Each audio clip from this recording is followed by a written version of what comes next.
நம்ம சுப்ரா மசாலா ரசப்பொடி எப்படி பண்ணுறதுன்னு பார்க்கலாம். அதுக்கு தேவையான பொருட்கள்: மிளகு, சீரகம், கருவேப்பிலையை காய வச்சு வச்சுருக்கேன், மல்லி, பெருங்காயம், விரலி மஞ்சள், துவரம்பருப்பு. முதல்ல மல்லியை வறுத்துக்கலாம். நிறையா இருக்கிறதுனால கொஞ்சம் கொஞ்சமாக போட்டு வறுத்துக்கலாம்.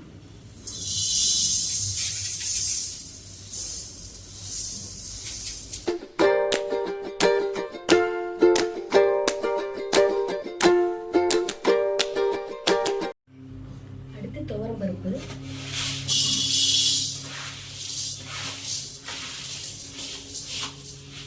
எல்லாத்தையுமே கைவிடாமல் வறுத்துக்கணும்.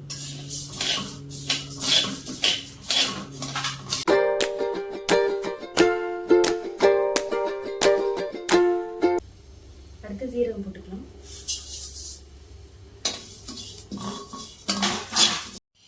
அடுத்து மிளகு போட்டுக்கலாம்.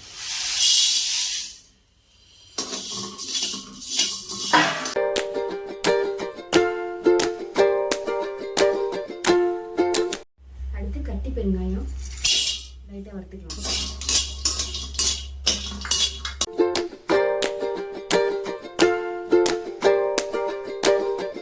ரசப்பொடிக்கு நம்ம வறுத்த பொருட்கள் எல்லாம் கொண்டு போய் அரைச்சிட்டு வந்தாச்சு.